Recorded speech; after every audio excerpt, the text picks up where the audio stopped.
number 17. It says solve for b. So we're going to algebraically go through this and solve for b. We're just trying to isolate b, get it all by itself. Now what you need to understand is there's a couple different ways to solve for b in this one. Any brilliant ideas on what I should do?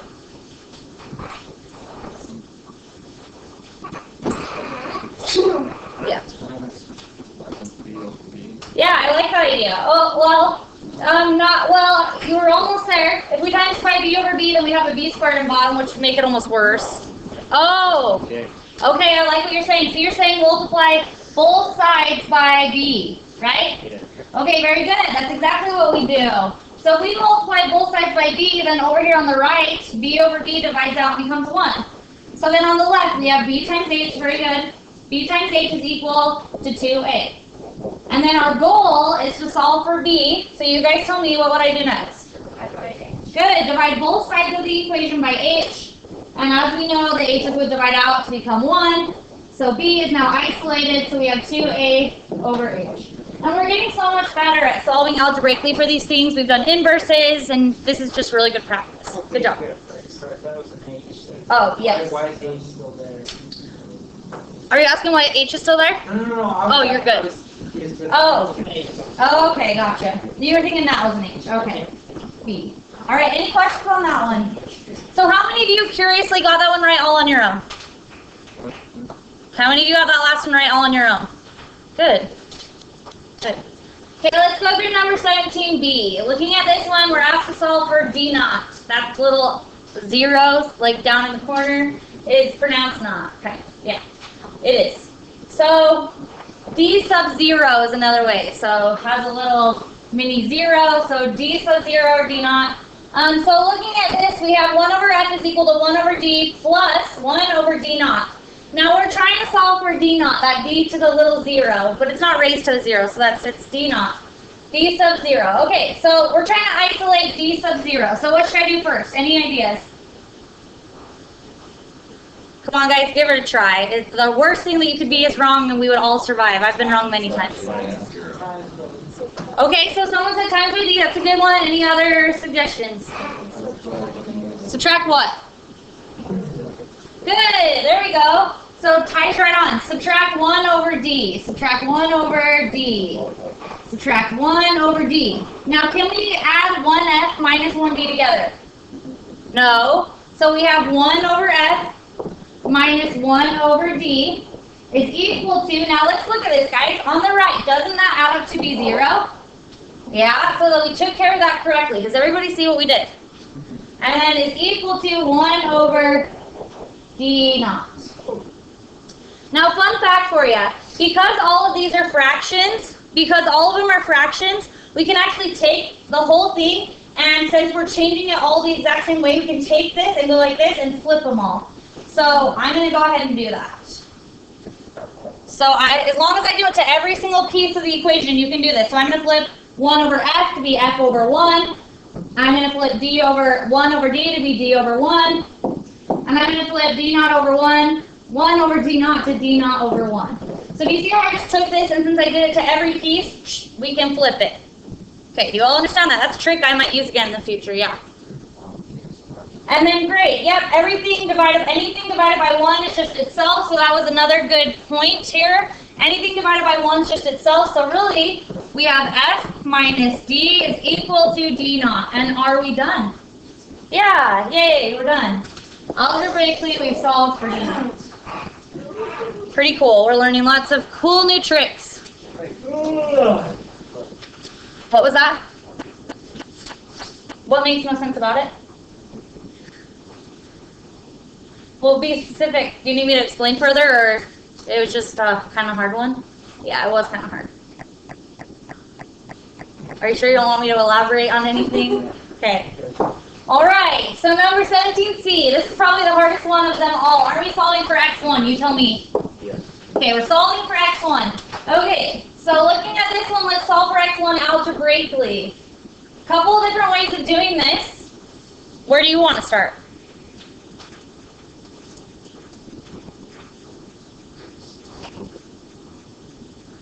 So we can't move the X2 over quite yet.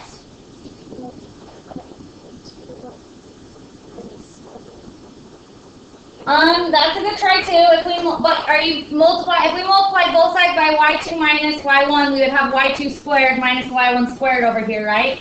So that wouldn't be helpful either. Good try. Give her another try.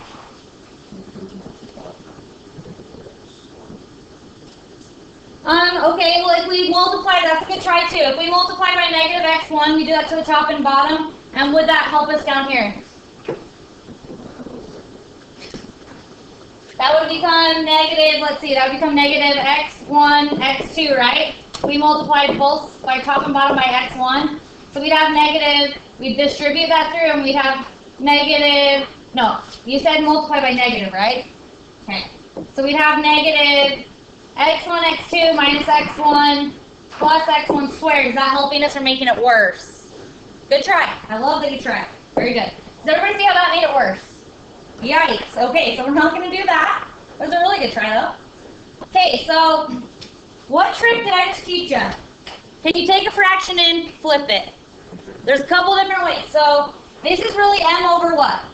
1. So we can flip both sides. So I have 1 over n is equal to x2 minus x1 all over y2 minus y1. Does everybody see how I took the whole thing and flipped it? Yeah. Since I did it to every piece, that's okay. All right, so then from here, now we want to get x1 all by itself. So, wouldn't we need to bring these over this way? Right? We have to do it correctly. So this x1, this top part being divided by y2 minus y1. What undoes division? Multiplication. So I'm going to multiply both sides by y2 minus y1. Multiply both sides by y2 minus y1. Because then on the right, divides out. So on the left, we have y2 minus y1, and we multiply straight across. So all of that times 1, and then over n. Does everybody understand how I multiplied straight across? Okay, which is equal to, and now on the right, all I have is x2 minus x1. Good. Yep. So now our last step is to get x1 alone. Well, we actually have more than 2 steps. So what should we do next? Good. Subtract x2 from both sides.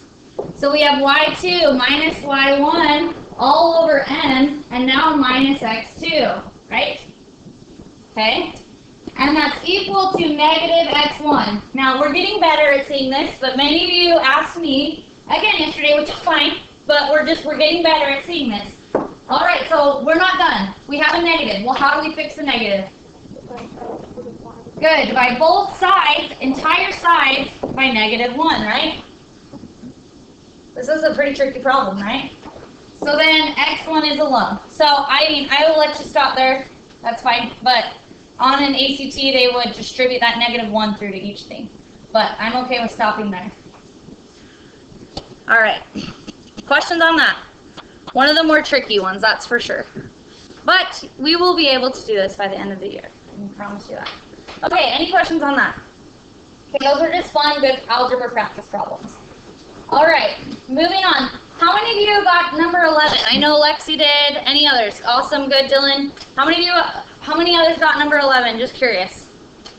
No one. So apparently we need to go through it. Okay. So everybody should be paying close attention, because this one, I promise there's going to be one this difficult on the test. We've got to keep our difficulty level where we need to be at.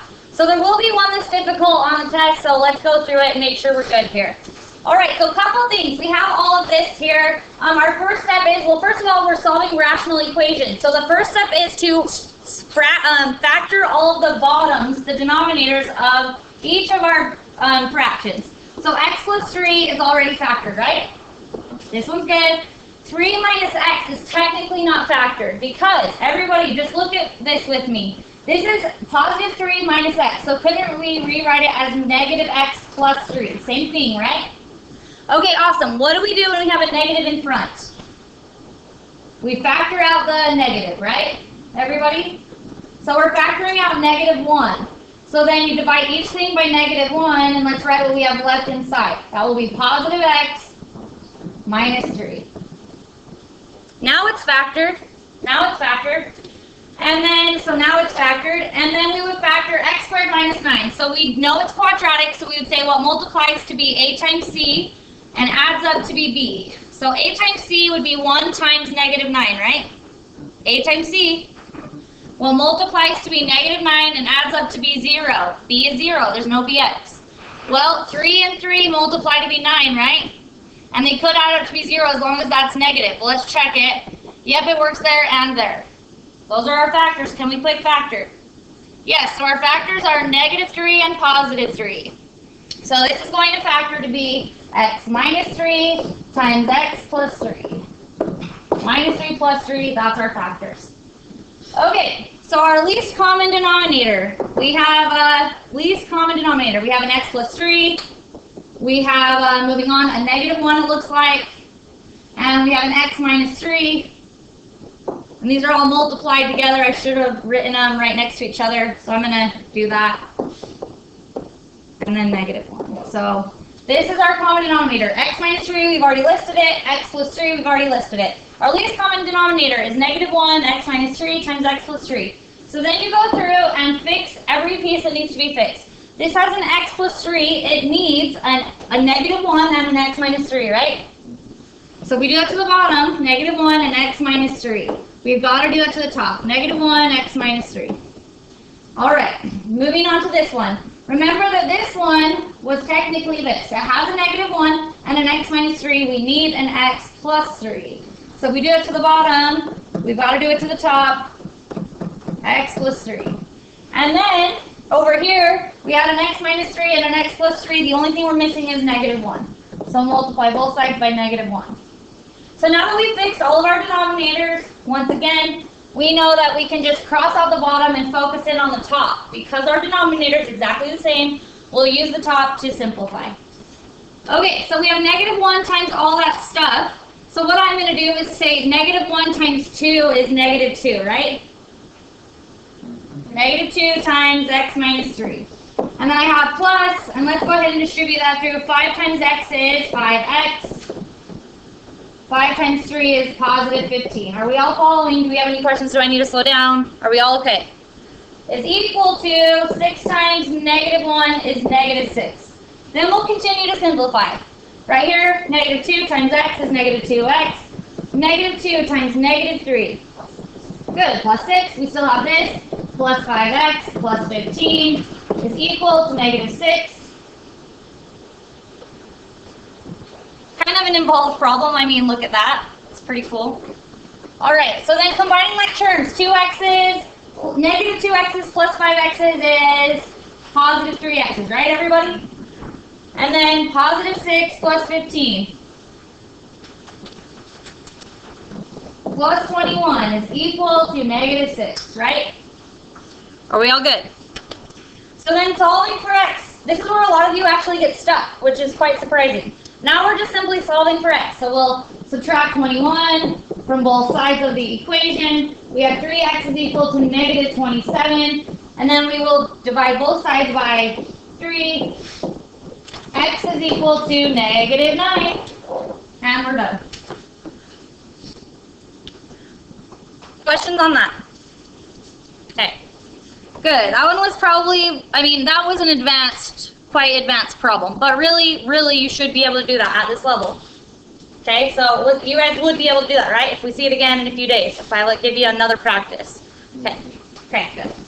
All right, let's move on. So today we're doing 3-5. We're doing story problems involving rational equations. Now, don't let this fool you. Don't be like, I hate story problems. These are easier than what we were doing, just barely. Way easier. And I'm actually going to go through the really hard ones. We're going to go through a few of them together. But these are really what you would most likely see on an ACT. So they definitely on an ACT will test you on solving a rational equation. Now, oftentimes on an ACT, they want to know that you know how to apply it in the real world. So today we're doing real world applications of this, and I have seen problems just like this on the ACT. So it's really good prep for this. And like I said, guys, these are actually a lot easier than a lot of the problems we've been doing. It's just knowing how to set them up. So after today, you'll know. All right. So we're going to just start out honestly by example. We're not learning anything new. We just got to know how to take a story problem, set it up, and then apply our knowledge in what we learned yesterday. So on 3-5, we're going to do number 15. Oh, wait. Oh, no. Yeah, let's go with, okay, because actually number 3 is the same on today's worksheet as number 15 on the old worksheet. So you can do it on either or. I don't care if you do it on number 3 or on number 15. Whichever one you choose, you can just write did number 3 or did number 15. So you don't have to do them both, they're the exact same. So we're going to go through this one together. So it says, on number 15 or number 3, it says, one delivery driver can complete a route in 6 hours. Another driver can complete the same route in 5 hours. So it says, let n be the total number of deliveries on the route. Write an expression to represent the number of deliveries each driver can make in 1 hour. Okay, so we have 2 drivers here. Now they're driving the same route. Obviously, one's quicker than the other driver. One driver can complete that route in 5 hours, where the other driver, it takes him 6 to do the same route. So it says, let n be the total number of deliveries on the route. So if you think about it, driver number 1. So driver number 1. He can do n number of deliveries in 6 hours. So if we want to know how many he's doing per hour, we take n divided by 6, and that will be equal to 1. So that's telling us roughly, like let's say he does 6 deliveries in 6 hours. How many deliveries did he do per hour? 1, right? Okay. So this driver number 1 can do n number of deliveries in 6 hours. Now driver number 2 can do that same number of deliveries, n, in 5. So he can do, so if we're talking 6, he's much quicker. Like for example, let's say he did 6 deliveries in 6 hours. Then this person did 6 deliveries in 5 hours, so he's much quicker. So it says, write an expression to represent the number of deliveries each driver can make in 1 hour. So we're saying n over 5 is equal to 1. How many over 5 will equal 1 hour? So how many is he approximately doing in 1 hour? How many deliveries? Now we don't know how many deliveries, so it says n, so that's why we're leaving it as n. Does everybody see how I set that up? Driver 1 can do n deliveries in 6 hours. Driver number 2 can do n deliveries in 5 hours. And we want to know how many can they do in 1 hour. So that's why we say is equal to 1. Is everybody okay with that? Okay. So now we'll do part B. So we already have this written out. So part B. Write an expression to represent the number of hours needed to make n deliveries if the drivers work together. So now these drivers, one driver can do it in 6, one can do it in 5. But if they work together, it's going to take less than 5 and 6. They're going to be working together. So we want to know if these 2 drivers are working together, how many deliveries can they get done in 1 hour? So we're going to say, okay, driver 1 does it in 6 hours. Plus, now driver 2 is adding to that. So driver 2 can do it in 5 hours. So they're working together. That's why we're adding them up. They're working together to get that same number of deliveries done in 1 hour.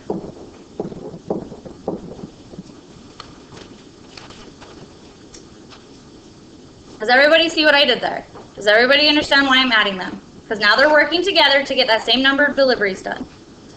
Now, isn't this just a rational equation? Just like what we've been solving. Okay, so now we can answer part C. So part C says, all right, so great. Now you've written the equation for them working together. How quick can they get that route done in 1 hour? Or how many deliveries can they get done in an hour? So now we're just going to solve for n. So looking at this, first things first, it's just a rational expression just like we've been doing. So the first thing we have to do is get a common denominator. So our least common denominator is, we have a 6 and a 5 and a 1, right? So I don't need to write the 1. All right, so now let's go through and fix our denominator so that they're exactly the same. This has a 6, it needs a 5. So we'll multiply the bottom by 5 and the top by 5. This one has a 5, it needs a 6. So we'll multiply the bottom by 6 and the top by 6. This one has a 1, it needs a 6 and a 5, which is 30, right, everybody? So we're going to multiply the bottom by 30 and the top by 30. 1. Yeah, so technically the reason we can do this is because that's a fancy 1 right there. That's a fancy 1 right there. That's a fancy 1 right there. So we're not changing anything because 1 times anything just itself, right? So we're just using this to our advantage to solve. Okay, good question. So now, because all of the denominators are 30, look, 30, 30, 30, we can cross out the denominators, just use the top to solve.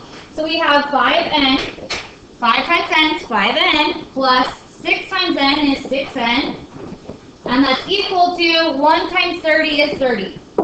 Now we're just solving for n. So let's combine the terms. 5n plus 6n is 11n's. 11n's is equal to 30. We're solving for n. Divide both sides by 11. So n is equal to 30 over 11, which is 2.72. So that's 2.72 hours. Okay? Now keep in mind, that's not 2 hours and 72 minutes. That is not 2 hours and 72 minutes. On an ACT, they will not finish out their answer like this. They want to know that you know what 0.72 of an hour is. So we're dealing in hours, right? So it is going to take 2 hours, but 0.72 of an hour is 72% of an hour. 0.72, does everybody understand how that's 72%? Well, how many minutes, if we want to know how many minutes that is, well, how many minutes are in an hour? 60. So let's take, we want to know what's 72% of 60. So you take 60 and times by 0.72 in your calculator. That's 43.2, right? So our final answer would be 2 hours, 2 hours, and 43 minutes.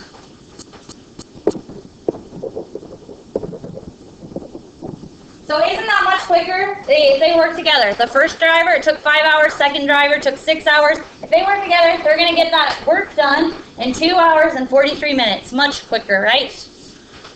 Any questions on that? Are you ready to try one by yourself? Yes, you are. Okay.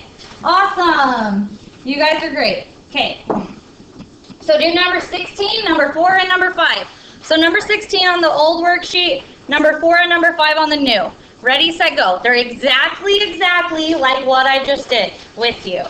Exactly. What?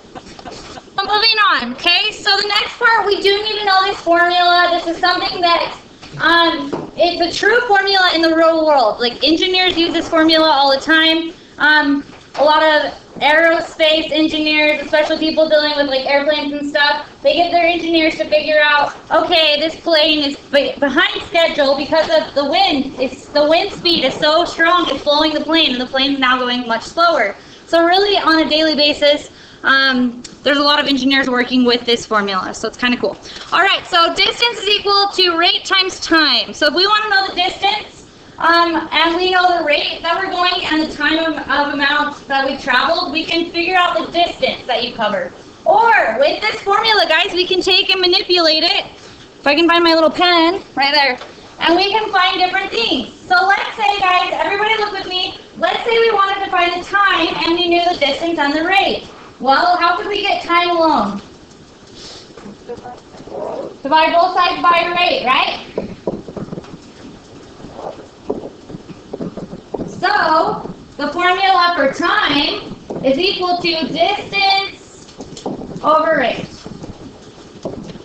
So you might see different variations of this. What if we wanted to find the rate? Couldn't we do distance divided by time? Everybody? So this formula is used in many different contexts. Do you understand that? The one we're going to be using is this. Time is equal to distance over rate.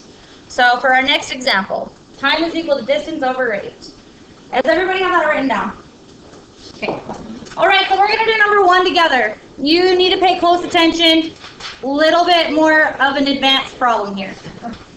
But really not too bad if you pay attention, okay?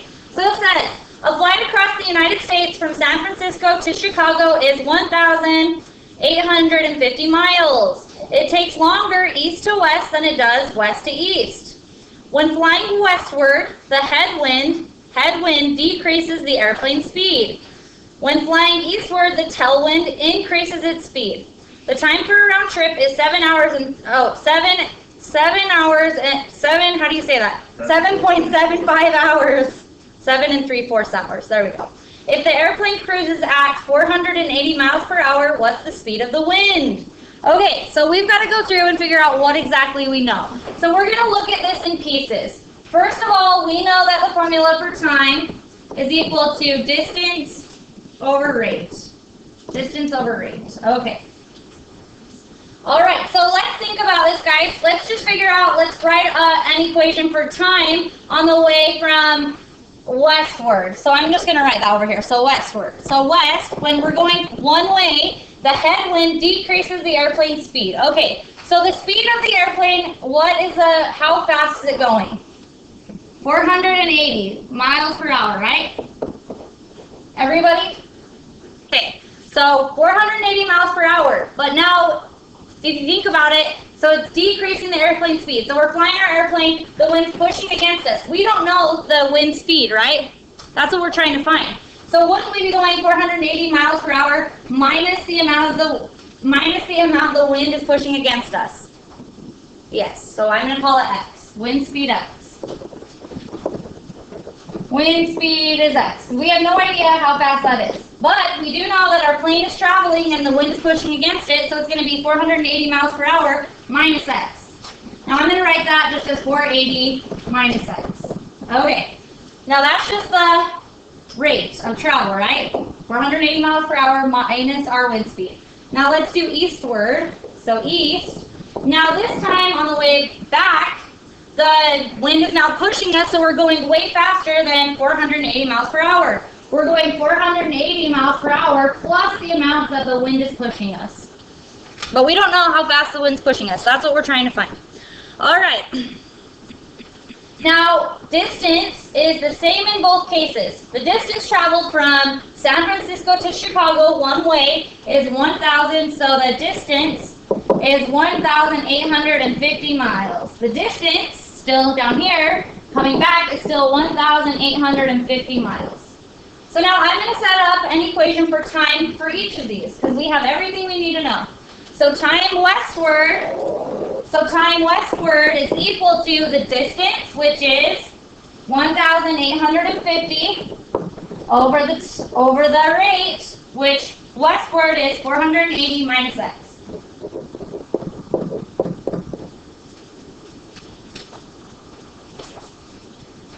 All right. Now eastward time, let's set up our equation. Once again, distance over rate. The distance is still 1,850 over our rate, which is 480 plus the wind speed, plus X. 480 plus X. All right, so now it says the round trip takes 7.75. I'm going to change 3/4 to 0.75 just because it will be easier for my calculations. So if you don't know what 3/4 is, you'll take your calculator, do 3 divided by 4, you get 0.75. So the round trip is 7.75. So wouldn't it be a true statement to say this time plus this time is equal to 7.75 hours? Yes, so that's what we're going to do. That's a true statement, and then we can solve for X. Okay, so we have 1,850 over 480 minus X plus 1,850 over 480 plus X will be equal to 7.75 hours. And now we'll just solve for X. It's just a rational equation. We'll just solve for X algebraically, and then we know how fast the wind is. So first things first, we have to get a common denominator. I'm going to rewrite this as negative X plus 480. I'm going to write this as X plus 480. Just I'm writing it so I can see things better. And our denominator on this is 1. So then with this one, our first step is to factor the denominators of our fraction. So we'll factor out negative 1 here, and then left is X minus 480. And then we have X plus 480 and 1. So our least common denominator is negative 1, X minus 480, X minus 480, and X plus 480. So then we'll go through and fix all of them. This one has a negative 1. It has an X minus 480. It needs an X plus 480. So X plus 480. If you do that to the bottom, we'll do it to the top. X plus 480 This one has an x plus 480 and needs a negative 1 and an x minus 480. So negative 1, x minus 480, and negative 1, x minus 480 to the top. And then this one needs a negative 1, an x minus 480, and an x plus 480. So x plus 480 and x minus 480. Ay, ay, ay! I can't fit. So you do that to the bottom and the top. Negative 1, x minus 480 times x plus 480. Now it looks a lot harder than it is. Okay, stop your whining back there, you boob ass. Just kidding, sorry. I'm just joking. Alright, that was a joke. Are you guys offended? That's on video. The worst part is that's on video, guys. Don't expect a video on this one online. Just kidding. I'm not afraid. Just kidding. Alright, guys. So now our denominators, that's the saying that my mom uses, so I made her proud today. Alright, so now we cross out our bottoms here because we have a common denominator. And then we're going to multiply this through. So yeah, let's be honest, kind of a nightmare. 1,850 times x. You've heard worse out there in this world. Come on. Okay, 1,850 times x. 1,850 times 480. I'm just going to tell you because... Wow, you guys are in head. Okay, you're right. Oh, right here. Okay, 800 and 88,000. And then right here, distributing this through, I'm going to distribute negative 8,000, 1,850 through because I'd rather distribute the negative 1 here first and then multiply it in. So you multiply that and we get minus 1,850x. And then plus 800, we're distributing it in. So then plus 888,000, and that's equal to... It doesn't seem that bad when it's on my paper, but then when I see it up here, I feel guilty. Alright, so then you multiply out that next part. Now you guys know how to multiply that out. So you would double distribute, then you distribute negative 7. Do you want me to do that or just write down what it would be? Would you know how to do it? Okay, so if you distribute that the right side through, we would get negative 7.75 x squared plus 1785,600. Oh my gosh. So then from there, it's all downhill from here because a lot of things end up canceling out. Look right here. That cancels out. Okay, so a lot cancels out.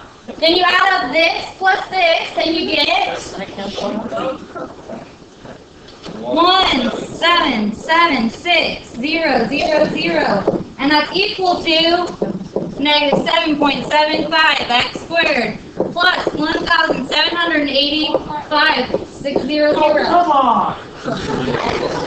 Are we done yet? Almost. Are we solving for x? And subtract 1,785,600 from both sides. You don't tell me all these like this. I know, right? Okay, so then you add those up, and you get 900 and 9,000. Okay, look it, we're getting into smaller numbers. Uh-oh, negative. We get that. It's equal to negative 7.75x squared. And then what would we do? Divide both sides.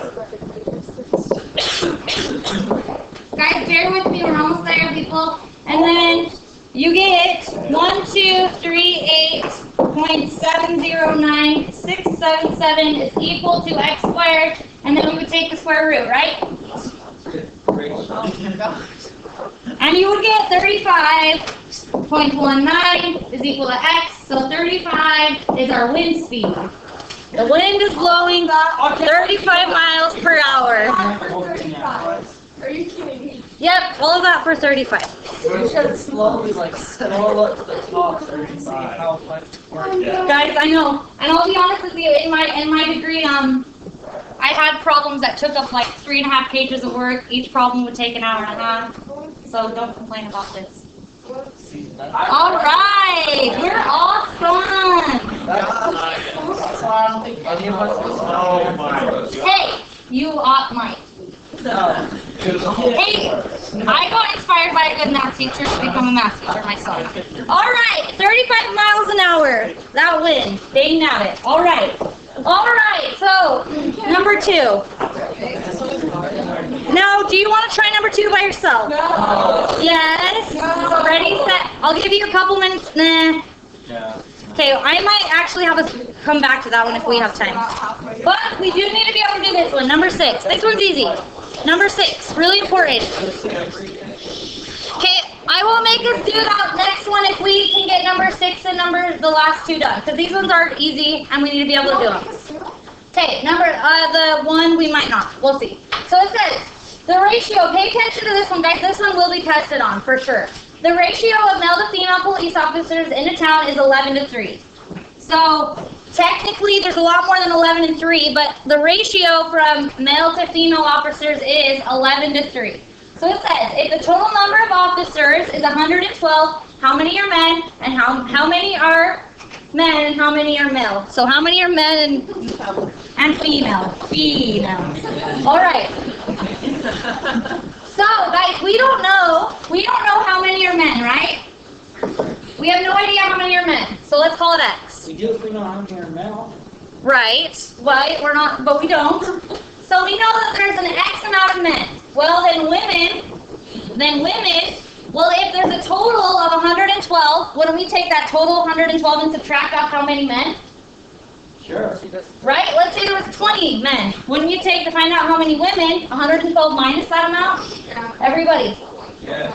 So 112 minus X would be women, right? The total amount minus the men, but we don't know the men, so 112 minus X. The total minus X. All right. So it says, once again, the ratio of male to female, very important, male to female. So this is male to female. Is 11 to 3. Now it's written like this, but what that really means is 11 over 3. So 11 to 3 is 11 over 3, and that will be equal to, men was on top, right? We got to stay consistent. So men is on top over 112 minus X. And then we cross multiply and solve. So we'll multiply both sides by 112 minus X. Very important to put it in parentheses. We know that by now. Multiply both sides by 3. Right? Divide that over here. And then we will, now our bottoms are gone. So we would distribute 11 times 112 is 1,232. 11 times X, negative 11X, and that's equal to 3X, right? So then we would add 11X to both sides. So we have 1,232 is equal to 14X. Divide both sides by 14. X equal to 88. So there are 88 men, right? So how many women? 112 minus 88, and that is 24. So 24 women, 88 male. Does that make sense? All right. So now you guys do number 7, and that's all I'll make you do for today. So